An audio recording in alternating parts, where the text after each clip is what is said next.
Only children believe in monsters. Were those raised by one?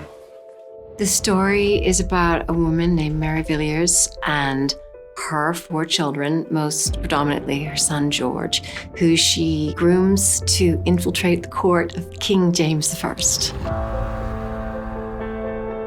Mary's character was outrageous in the sense that here was this person who had absolutely no agency of her own, no autonomy, didn't own any property, had such a strong sense of self and a directness and a kind of an ambition for herself and particularly for her children. So Thomas Compton, Afraid so. your next wife. And when you think about what she managed to achieve, actually with very, very little help, she really left everyone set up very, very well.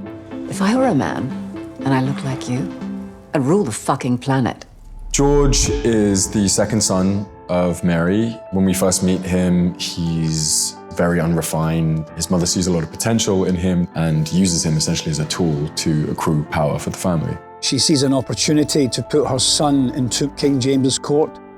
He very much relied on George as well, as a partner, as a friend, as a lover, but also as a political ally.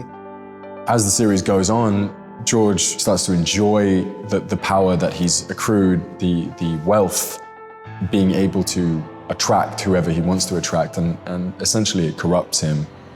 Those who defy me regret it. The journey that James has in the story is quite a moving one and also destructive and gritty and intense. Fuck! Nick is so lovely and such a great talent.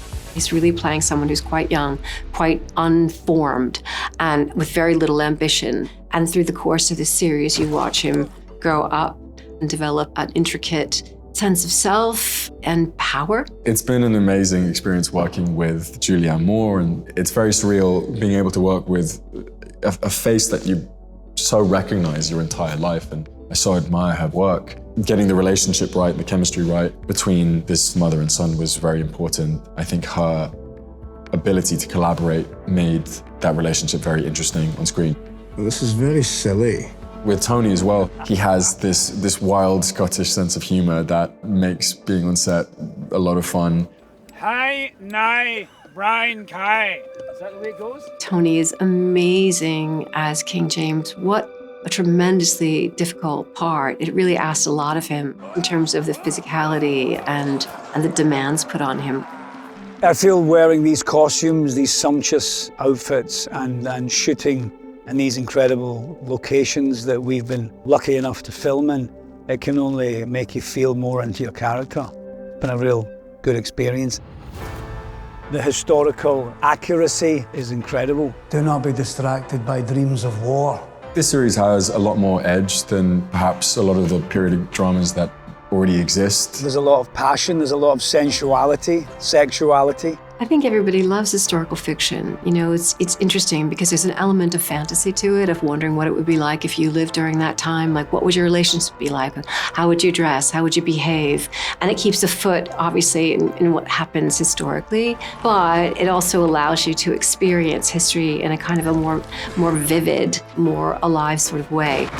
With our soundtrack, the way that the show is shot, the vision of our executive director, Oliver Hermanus, the tone of the show, modernity of the language definitely lends itself to being a different period piece. I think the production values are really, really high. It's absolutely beautiful and opulent and a wildly entertaining romp through history.